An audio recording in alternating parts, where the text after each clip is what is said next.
నండూరి సుందరి నాగమణి గారు రచించిన ఒక చక్కటి కథ విందామండి. ష్! ఎండీ సారొస్తున్నారు. లేచి నిలబడు లాస్యా! హెచ్చరించాడు కమల్. స్టాఫ్ అంతా లేచి విష్ చేస్తుంటే వారికి ప్రతిగా చిరునవ్వుతో విష్ చేస్తూ హుందాగా తన ఛాంబర్ వైపు నడిచి వస్తున్న దిలీప్ చంద్రను కన్నార్పకుండా చూస్తుండిపోయింది లాస్య. 6 అడుగులు ఎత్తున్న దిలీప్ గ్రే కలర్ సూట్లో మహారాజులా మెరిసిపోతున్నాడు. రిమ్‌లెస్ కళ్ళజోడు, చెంపలపై కొద్దిగా నెరుస్తున్న జుట్టు, ఇప్పుడిప్పుడే తెల్లరంగు సంతరించుకుంటున్న మీసాలు. వయస్సు అతని అందానికి ఒక హుందాతనాన్ని, రాచటీవిని తెస్తోంది. అణువణువు ఆత్మవిశ్వాసం ప్రతిఫలిస్తుండగా, ఆప్యాయత పంచే చిరునవ్వుతో ఈ ప్రపంచంలోకెల్లా అపురూపమైన వ్యక్తిగా తోచాడు. మెత్తని తివాచీపై వినిపించని ఆ అడుగుల సడి ఆమె గుండెలో శ్రావ్యమైన సంగీతమై ధ్వనిస్తూ ఉంటే, అంతులేని దాహార్తి గల వ్యక్తి అమృత కలశం వైపు చూస్తున్నట్టు ఆరాధనతో అతన్ని చూడసాగింది లాస్య. 2 రోజుల నుంచి అడుగుతున్నావుగా, ఆయనే మన సౌజన్య గ్రూప్ ఆఫ్ కంపెనీస్ అధినేత దిలీప్ చంద్ర గారు. ఇదిగో ఈరోజే టూర్ నుంచి వచ్చారు నవ్వుతూ చెప్పాడు కమల్. చూడమ్మా, ఇప్పటివరకు నేనే ఆయనకి పిఎస్‌గా ఉన్నాను. కానీ తప్పనిసరి పరిస్థితుల్లో నన్ను కోల్కతా బ్రాంచ్‌కి పంపించే అవసరం వచ్చింది. నా స్థానంలోకి వచ్చిన నువ్వు నాకన్నా సమర్థవంతంగా విధి నిర్వహణ చేస్తావని నమ్ముతున్నాను. అయితే నీకిది మొదటి ఉద్యోగం గనుక అనుభవం లేదు. అందుకే నీకు ఛార్జ్ అప్పజెబుతూనే నా అనుభవాలు, దిలీప్ గారితో వ్యవహరించాల్సిన తీరు వివరిస్తూనే ఉన్నాను. వాటిని క్షుణ్ణంగా ఆకలింపు చేసుకుంటే వారి సెక్రటరీగా రాణించగలవు. విద్యార్హతలు నీకెలాగూ ఇంటర్‌కామ్ గ్రీన్‌గా వెలగటంతో ఆపేసి, పిలుస్తున్నారు రా వెళదాం అని సీట్లోంచి లేచాడు కమల్. ఈ అమ్మాయి జాయిన్ అయిందిగా, మరి నువ్వు ఎప్పుడు రిలీవ్ అవుతున్నావు కమల్? లాస్య వైపు సాభిప్రాయంగా చూస్తూ చిరునవ్వుతో అడిగాడు దిలీప్. మీరు ఎప్పుడంటే అప్పుడు సార్. ఈమె లాస్య, మీ కొత్త secretary. Lasya, meet our beloved boss Dilip sir. కళ్ళల్లో ఆయనంటే ఉన్న గౌరవ అభిమానాలు తొణికిసలాడగా పరిచయం చేశాడు Kamal. Nice meeting Lasya, welcome to Soujanya's. కరచాలనానికై చేయి చాపాడు దిలీప్. మెరిసే కనులతో అతని చేయి కలిపింది లాస్య. ఏదో కొత్త శక్తి తనలోకి ప్రవహించినట్లై కొద్దిగా వణికింది. భయం లేదన్నట్టు ఆమె భుజం తట్టాడు దిలీప్. నీ మార్కులు చూశాను. ఎంబీఏ, హెచ్ఆర్‌లో గోల్డ్ మెడలిస్ట్‌వి. మన ఫర్మ్‌కి నువ్వు అసెట్ కావాలి, ఓకేనా? అన్నాడు Dilip. By all means thank you sir వినయంగా చెప్పింది. నీ పేరెంట్స్? అమ్మను క్రిందటేడు పోగొట్టుకున్నాను. నాన్న ఉన్నారు. ఓ, ఓకే లాస్య, నువ్వు వెళ్ళి పని చేసుకో. కమల్ నువ్వుండు అన్నాడు దిలీప్. లాస్య, గౌతమి లంచ్ చేస్తున్నారు. ఏమైంది అని అడిగింది లాస్య అదోలా ఉన్న గౌతమిని చూస్తూ. ఈరోజు ఎండీ సార్ బాగా కేకలేశారు చిన్న గొంతుతో చెప్పింది గౌతమి.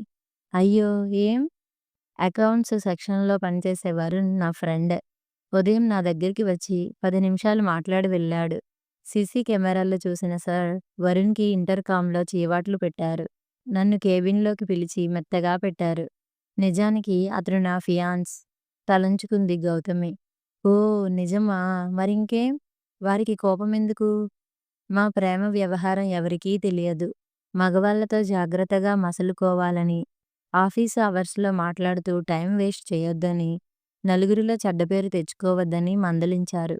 వరుణ్‌తో మాట్లాడినప్పుడు భయపడుతూనే మా ప్రేమ గురించి చెప్పాట. నీళ్ళ బాటిల్ నుంచి ఓ గుక్క తాగి కొనసాగించింది గౌతమి. ఓ రకంగా ఆయన కరెక్టే లాస్య. తన దగ్గర పనిచేసే ఉద్యోగులు క్రమశిక్షణ లేకుండా ఉండటం సహించలేరు. ఆయనకి ఇద్దరూ మగపిల్లలే కావటం వలన ఆడపిల్లలంటే ప్రత్యేక వాత్సల్యం. అనవసరమైన సమస్యల్లో ఇరుక్కుని బలైపోతారేమోనని వేయి కళ్ళతో గమనిస్తూ ఉంటారని మా ఇన్ఛార్జ్ రమాదేవి మేడం చెబుతూ ఉంటారు. అచ్చం మన ఇళ్ళల్లో నాన్నలా కదూ నవ్వింది లాస్య. తను నవ్వింది గౌతమి. లాస్య, ఆయన తిట్టినప్పుడు కోపం వచ్చినా దాని వెనుకున్న ఆప్యాయత అర్థమయ్యాక ఆయనంటే ఉన్న అభిమానం, గౌరవం నాకు రెట్టింపయ్యాయి. వరుణ్ కూడా హ్యాపీ. ఎందుకంటే మా పెళ్లి ఆయనే జరిపిస్తానని మాటిచ్చారతనికి. ఓహో, అయితే నీకు డబుల్ కంగ్రాట్స్ మనస్ఫూర్తిగా అభినందించింది లాస్య. యాహ్! చెప్పు లాస్య, ఎవరు? చందన, ఓకే. వెంటనే పంపించు. నువ్వు త్వరగా వెళ్ళాలని చెప్పావు కదా! మాకు 2 మంచి కాఫీలు పంపించి నువ్వెళ్ళిపో. Thank you sir. ఫోన్ క్రెడిల్ చేస్తూ. మిమ్మల్ని రమ్మన్నారు. చందన్ వైపు తిరిగి చెప్పింది. ఓకే. సాలోచనగా లాస్య వైపు చూస్తూ, నిన్ను ఎక్కడో చూసినట్టు ఆలోచనగా నొసల మీద వేళ్ళతో రాసుకున్నాడతను. వస్తున్నారు సార్. మిమ్మల్ని వెంటనే రమ్మంటున్నారు. చందనతో చెప్పింది. అన్యమనస్కంగానే దిలీప్ ఛాంబర్‌లోకి వచ్చాడు చందన్. ఊరు నుంచి ఎప్పుడొచ్చావురా? ఆరోగ్యం బాగుందా? మరదలెలా ఉంది? ఆప్యాయంగా ఎదురువచ్చాడు దిలీప్. రాత్రే వచ్చాను. అందరూ బాగున్నారా? పక్కనే ఉన్న సోఫాలో కూర్చున్నాడు చందన్.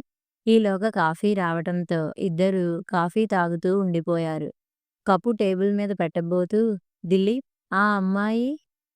చందన్ తలలో దీపం చటుక్కున వెలిగింది. నా కొత్త సెక్రటరీ లాస్య. అది కాదురా, ఆ పిల్ల అదే. ఆ లాస్య అచ్చు నీలాగే ఉంది. గమనించావా? పక్కలో బాంబు పడ్డట్టే అదిరిపడ్డాడు దిలీప్. ఏయ్ చందూ, నాలా ఉండటం ఏమిటి? చిన్నప్పుడు మన స్కూల్లో అభిజ్ఞాన శకుంతలం నాటకం వేశాం గుర్తుందా? నీకన్నా సంవత్సరం చిన్నవాడినైనా నీకన్నా పెద్దవాడిలా ఉండేవాడిని నేను. అందుకే నీకు శకుంతల పాత్ర, నాకు కన్వ మహర్షి పాత్ర ఇచ్చారు మన టీచర్లు. ఆ మేకప్, ఫోటోలు, అప్పటి నీ రూపం నేను ఎప్పటికీ మర్చిపోలేను. అదే ముఖం, అవే కళ్ళు. నీకు ఆడవేషం వేస్తే లాస్యే ఉద్వేగంగా చెప్పాడు చందన్. వెంటనే బెల్ కొట్టి హెచ్ఆర్‌కి ఫోన్ చేసి లాస్య పర్సనల్ ఫైల్ తెప్పించి చూశాడు దిలీప్. బయోడేటా చూస్తుంటే ఇద్దరి కళ్ళు బైర్లు కమ్మాయి. లాస్య కౌముది. Daughter of Dilip Chandra. తల్లి పేరు Soujanya. Oh my god Chandu! Lasya Souji కూతురు. నా పాప. అయ్యో! ఇదేమిటి? అదిరే పెదవులతో శక్తంతా హరించిపోయిన వాడిలా కూర్చుండిపోయాడు దిలీప్. రాత్రి 11 గంటలైంది. పక్క గదిలో భార్యా పిల్లలు నిద్రపోతున్నారు. దిలీప్‌కి నిద్ర కరువైంది. అతని ఎదురుగా టేబుల్ మీద 36 సంవత్సరాల క్రితం తన స్కూల్ ఫంక్షన్‌లో తీసిన బ్లాక్ అండ్ వైట్ ఫోటో ఉంది. మునికన్య శకుంతల రూపంలో తాను మేకప్‌లో కేశాలంకరణలో అచ్చం ఆడపిల్లలాగానే ఉన్నాడు. ఆ ఫోటో పక్కనే లాస్య పాస్‌పోర్ట్ సైజ్ ఫోటో పెట్టాడు. ఆనాటి శకుంతలే ఈనాటి లాస్య అన్నట్లున్నాయి ఆ పోలికలు. లాస్య తన కూతురు. అందుకే అనుకుంటా ఆమెను చూసినప్పుడల్లా ఏదో అవ్యక్తమైన అనుబంధం ఉన్నట్లు మనసులో లీలగా అనిపించేది. లాస్య కౌముది. తన కోరిక ప్రకారం వెన్నెల అనే అర్థం వచ్చేలాగానే పేరు పెట్టింది సౌజన్య. కానీ తన సౌజీ చనిపోయిందా? ఒక్కసారిగా గుండెల్లో ఆవేదన కన్నీటి రూపంలో తన్నుకురాగా 2 చేతుల్లో ముఖం దాచుకున్నాడు దిలీప్. 25 ఏళ్ల గతంలోకి పరుగు తీసింది మనసు. హోరున కురిసే వర్షంలో తడిసి ముద్దయిపోయిన దిలీప్ 2 సార్లు తలుపు తట్టాడు. ఒంట్లోంచి చలి నరనరాల్లోనూ పాకుతుంటే వణుకు భరించలేకపోతున్నాడు. మూడోసారి మళ్ళీ తలుపు కొట్టబోతుండగా తలుపు తెరుచుకుంది. దిలీప్‌తో పాటే గాలి విసురుగా లోపలికి వచ్చింది. అరెరే అంటూ తలుపు గట్టిగా బిగించింది సౌజన్య. కరెంట్ లేక ఇల్లంతా చిమ్మ చీకటిగా ఉంది. అయ్యో! ఇదేమిటి దిలీప్, ఇలా తడిసిపోయావ్? గబగబా వెళ్ళి టవల్ తెచ్చి ఇచ్చింది సౌజన్య. చలికి వళ్ళు కటకటలాడుతుంటే ఏమీ మాట్లాడలేక టవల్ అందుకుని తుడుచుకున్నాడు దిలీప్. బట్టల్లోంచి నీళ్లు కారిపోతున్నాయి. అతన్ని బట్టలు మార్చుకోమని తన కాటన్ చీర తెచ్చి ఇచ్చి లుంగీలా చుట్టుకోమని చెప్పింది సౌజన్య.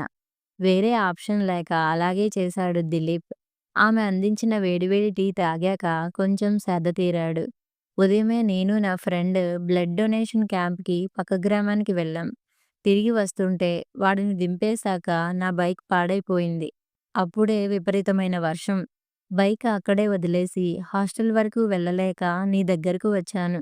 వర్షం తగ్గిపోగానే వెళ్ళిపోతాను సౌజీ, చిన్న పిల్లాడిలా చెప్పాడు. ఇది పరాయి ఇల్లు కాదు. నేను పరాయి మనిషిని కాదు. అతని తల తుడుస్తూ ప్రేమగా నుదుట ముద్దు పెట్టుకుంది సౌజన్య. సౌజీ, గాఢంగా నిట్టూరుస్తూ ఆమె గుండెల్లో తలదాచుకున్నాడు దిలీప్. మధ్య గదిలో మంచం పక్కనే చాప వాల్చి కొవ్వొత్తి వెలుగులోనే తామిద్దరికీ వేడివేడి అన్నంతో పప్పుచారు, వడియాలు వడ్డించింది సౌజన్య. ఆవురావురుమని తింటున్న అతన్నే చూస్తూ ఏమిటి ఇంకా విశేషాలు? అని అడిగింది. ఏం చెప్పను, మంచి కబుర్లేమీ లేవు. మనం ముందు అనుకున్నట్టే మన పెళ్ళికి మా వాళ్ళ ఆమోదముద్ర దొరకలేదు దిగులుగా చెప్పాడు. ఒక్క క్షణం ఆమె కళ్ళల్లో తడి తళుక్కుమంది. అయినా సరే ఈ చేయి విడిచిపెట్టను దృఢంగా అంటూ ఆమె చేయి పట్టుకున్నాడు. సున్నితంగా విడిపించుకుంటూ, కానీ దిలీప్, నువ్వు మీ మామ కూతురినే చేసుకుంటే నీ భవిష్యత్తుకి మంచిది కదా! నువ్వు అల్లుడివి అవుతావని ఆశతోనే కదా నిన్నంత డబ్బు పెట్టి చదివించారు ఆయన. నాలాంటి అనాథను, కులగోత్రాలు తెలియని అనామకురాలిని చేసుకొని నువ్వేం సుఖం అనుభవించగలవు అనునయంగా అంది. ఆమె పెదవులపై అడ్డుగా చేయి పెట్టి, ఇక మాట్లాడకు సౌజీ. నీ విలువేమిటో నాకు, నాకొక్కడికే తెలుసు. నిన్ను వదులుకుంటే నేనేం కోల్పోతానో కూడా నాకు బాగా తెలుసు. ఐ లవ్ యూ బంగారం. మనం ఎప్పుడూ ఒక్కటే. అది మాత్రం మర్చిపోకు. ఏం చేయాలో, ఎలా చేయాలో నాకు తెలుసు. నువ్వు కమ్మని కలలు కను. వాటిని నేను నిజం చేస్తాను. నెల రోజుల్లోగా మన పెళ్ళైపోతుంది. ఇది నా ప్రామిస్ చెప్పాడు దిలీప్. భోజనమయ్యాక సౌజీ చాలా టైం అయింది. ఇక నేను వెళతాను అన్నాడు దిలీప్. ఇంత రాత్రిపూట కుండపోత వర్షంలో ఎలా వెళ్తావు? పైగా తడిపి ఆరేసిన నీ బట్టలు ఆరలేదు. ఇక్కడే ఉండిపో. తెల్లారాక వెళ్ళొచ్చులే చెప్పింది సౌజన్య. కానీ వద్దు సౌజీ. ఆ బట్టలే వేసుకుని వెళ్ళిపోతాను. నన్ను ఆపకు. నీకేమైనా పిచ్చా దిలీప్? బయట ఎంత చలిగా ఉందో తెలుసా? తడిస్తే న్యూమోనియా రావటం ఖాయం. అయినా నీకెందుకంత భయం? ఎలాగూ కాబోయే దంపతులమే కదా! కొంటెగా నవ్వింది అతని కళ్ళల్లోకి చూస్తూ. అదేగా నా భయం. నిన్నిలా చూస్తూ నన్ను నేను నియంత్రించుకోలేను చిన్నగా అన్నాడు. సరే, ఓ గంట చూద్దాం. వర్షం తగ్గిపోతే నేను వెళ్ళిపోతాను. సరేనా? ఈలోగా నీ పాటలు వింటాను. పాడు. అప్రయత్నంగా తన గొంతు సవరించుకుంది సౌజన్య. వరుసగా ఆమె లలితమైన భావగీతాలు పాడుతూ ఉంటే మైమరచిపోయి వింటూ ఉండిపోయాడు. దిలీప్ తనకు తెలియకుండానే చేయి చాచి ఆమెను దగ్గరగా పొదువుకున్నాడు. గువ్వలా ఒదిగిపోతూ అతని హృదయంపై తలవాల్చింది సౌజన్య. మైనం అంతా కరిగిపోయిన కొవ్వొత్తి కాస్త గాలికి రెపరెపలాడుతూ ఆరిపోయింది. ఎక్కడో పిడుగుపడింది చెవులు చిల్లులు పడేలా. దిలీప్, నాకు భయం వేస్తోంది అతని మీద వాలి గట్టిగా కౌగిలించుకుంది సౌజన్య. వారి ప్రణయ ఆవేశంలో గంటలు నిమిషాలై కరిగిపోయాయి. అరచెదరిన ఆమె ముంగురులను సవరిస్తూ, మనకి అమ్మాయి పుట్టినా, అబ్బాయి పుట్టినా చంద్రుడి పేరో, వెన్నెల పేరో వచ్చేలా పెడదాం సౌజీ. సరేనా? అన్నాడు. ఎందుకని? రెప్పలు ఎత్తి అతని కళ్ళల్లోకి చూస్తూ నవ్వింది. ఈ చంద్రుడి వెన్నెలని నీలో నింపేసుకుని రేపు నాకు పాపగా అందిస్తావుగా అందుకని. ఇందాక నెలన్నాను కదా! కాదు, వచ్చే వారమే మన పెళ్ళి. ఇక నీకు దూరంగా నేనుండలేను. నా అదృష్టం నాకు తెలుసు దిల్. I love you. అతని గుండెల్లో ఒదిగిపోయి ప్రశాంతంగా కనులు మూసుకుంది సౌజన్య. అంతకు ముందు సౌజన్య అంటే ప్రేమ మాత్రమే ఉండేది దిలీప్‌కి.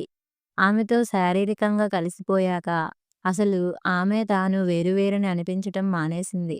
తామిద్దరూ ఒక్కటే అన్న భావన, ఆమె లేకుంటే తానుండగలడా అని సందేహం ఒకేసారి కలిగేది అతనికి.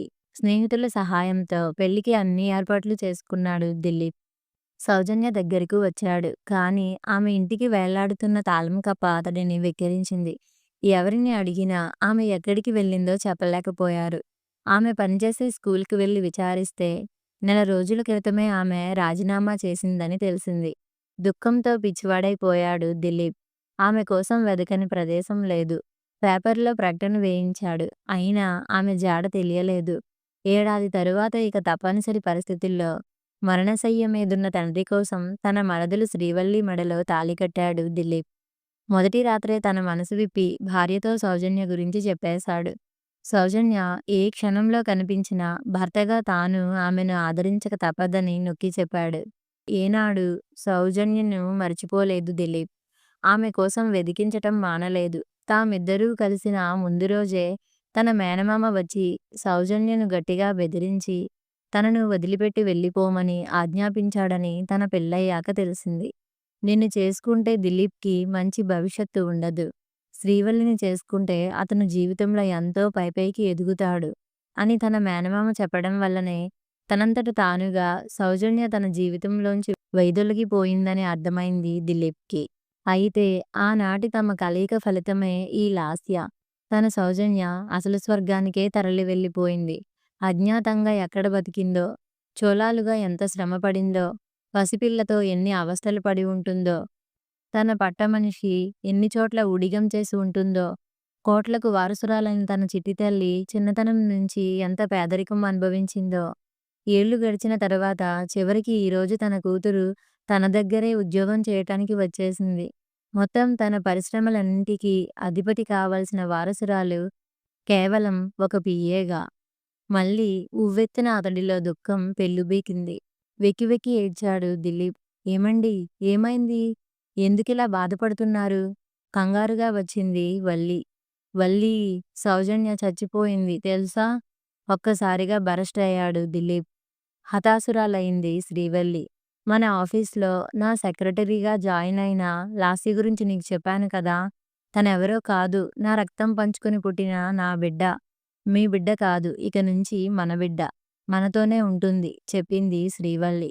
సౌజన్య త్యాగం ఎప్పటికీ మరువదు ఆమె. నాన్న అని తెలుసు, కానీ తనను ఆదరిస్తారని, తనను కూతురిగా స్వీకరిస్తారని ఊహించలేదు లాస్య. మనసంతా అవ్యక్తమైన ఆనందంతో నిండిపోయింది. తానెంతగానో ఆరాధించే తన నాన్న దగ్గరే తానుంటుంది ఇకపైన. శ్రీవల్లి పాదాలకు అభివాదం చేసింది ఎంతో కృతజ్ఞతగా. మిమ్మల్ని అమ్మా అని పిలవచ్చునా? పిచ్చిపిల్ల. అలాగే పిలవాలి తల్లీ. ప్రేమగా ఆమె తల నిమిరింది శ్రీవల్లి. అక్కా రా, నీ గదిని చూపిస్తాం. హర్ష, మౌర్య వచ్చి చెరోవైపు ఆమె చేతులు పట్టి లాగారు. వాళ్ళ వెంట వెళ్ళిన లాస్యకు కన్నీళ్లతో కళ్ళు మసకబారిపోయాయి. రంగురంగుల బెలూన్లతో, రంగుతాలకు కాగితాలతో, నక్షత్రాలతో గదంతా అందంగా అలంకరించబడింది. ఎదురుగా గోడమీద బంగారు అక్షరాలు. వెల్కమ్ హోమ్ అక్కా. కంటనీరు పొంగుతుండగా మోకాళ్ళ మీద కూర్చుని తమ్ముళ్లను చెరోవైపు దగ్గరగా లాక్కొని వాళ్ళ తలల మీద చుమ్మించింది లాస్య. కలిసొచ్చే కాలం వస్తే నడిచొచ్చే కొడుకు పుడతాడట. కానీ ఇప్పుడు మనల్ని ముందుకు నడిపించే కూతురే ఇంటికి నడిచి వచ్చేసింది. ఎంత అదృష్టవంతులం మనం! అంది శ్రీవల్లి ఆ దృశ్యం చూసి మురిసిపోతూ. థాంక్స్ వల్లి, నీకు చాలా రుణపడిపోయాను. ఆమె ముంజేతిన పెదాలు కాంచుకున్నాడు దిలీప్ చంద్ర. కథ సమాప్తం.